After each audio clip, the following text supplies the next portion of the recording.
निवडणुकीनंतर आपल्या सर्वांचे लोकप्रिय आमदार अब्दुल सत्तार साहेब या ठिकाणी आभार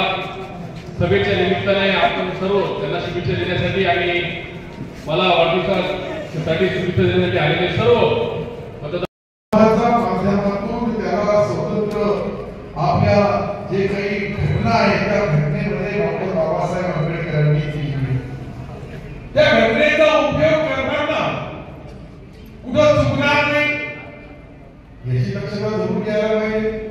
शेवटी आपला देश सर्वधर्मीय आहे, इथे काही एक धर्म एक जात एक पंथ नाही आहे, अनेक जाती धर्म एकत्रित होऊन आपण एकत्रित झालो आहे आणि त्याचा परिणामच सिंधू आहे। इतक्या संकटाच्या काळामध्ये आपल्या सर्व कार्यकर्त्यांनी जी मेहनत केली, तुम्ही मतदानाच्या सर्व प्रभाग जोडण्याचा प्रयत्न केला, परंतु खाली कार्यकर्ता आपला कुठेतरी कमी पडला का याचाही अभ्यास करणं फार जरूरी आहे। सभेमध्ये येणं एक वेगळी गोष्ट आहे, सभा करणं गावामध्ये निरूपण करणं, परंतु डायरेक्ट मतदारालाच आपण जोपर्यंत विचारणार नाही, जोपर्यंत त्याच्याशी संपर्क करणार नाही, तोपर्यंत त्याच्या मनामध्ये काय खतखत आहे याचाही अभ्यास करा। ज्या लोकांनी पैसे खावले निधी दिल्या त्यांना देतात, आपण फुकट दिल्या, आमदार म्हणून या राज्याचा माजी मंत्री म्हणून आपल्याला जी काम करण्याची संधी एकनाथराव शिंदे आपले पक्षप्रमुख यांनी दिली, आपण 5 वर्ष मंत्री म्हणून काम केलं, बाकी लोकांनाही काम करण्याची संधी मिळावी यासाठी मुख्यमंत्री महोदयांनी अडीच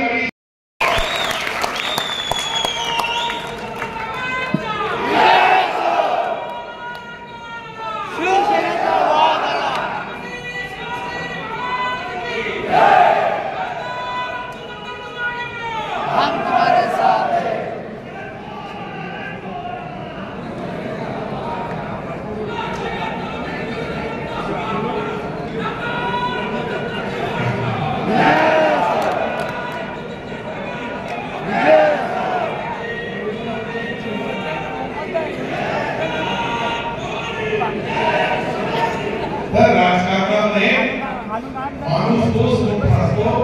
ज्याच्या पाठीमागे सुरू असतात, कार्यकर्ता तोच मोठा आहे का 10-5 मतं त्याला बोलल्यानंतर घराच्या आजूबाजूच्या लोकांमध्ये तरी परिवर्तन होतो। शास्त्री कॉलनी पाहिली, सेम सोयगाव आणि शास्त्री कॉलनी बरोबर असले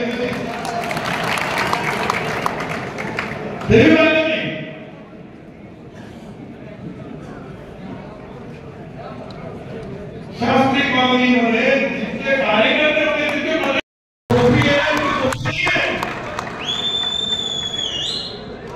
इतकं सोपं काम नाही, सर्व लवकर काम देत आहे।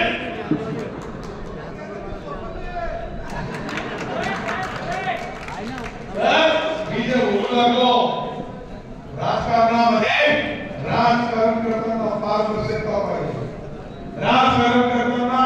काही फरक पडला का, आणि हे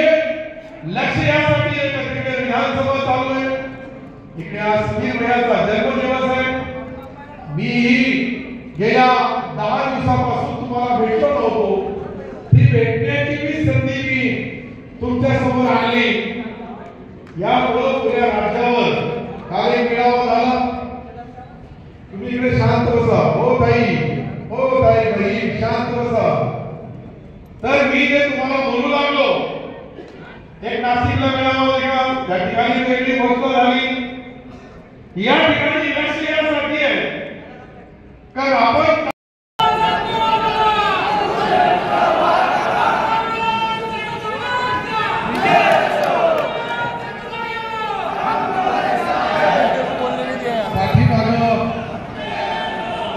पाठीमागे जे लोक आहेत तिथे काही जागा खाली आहे,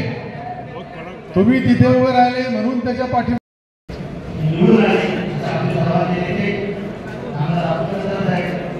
आणि आज त्यांचा वाढदिवस आहे,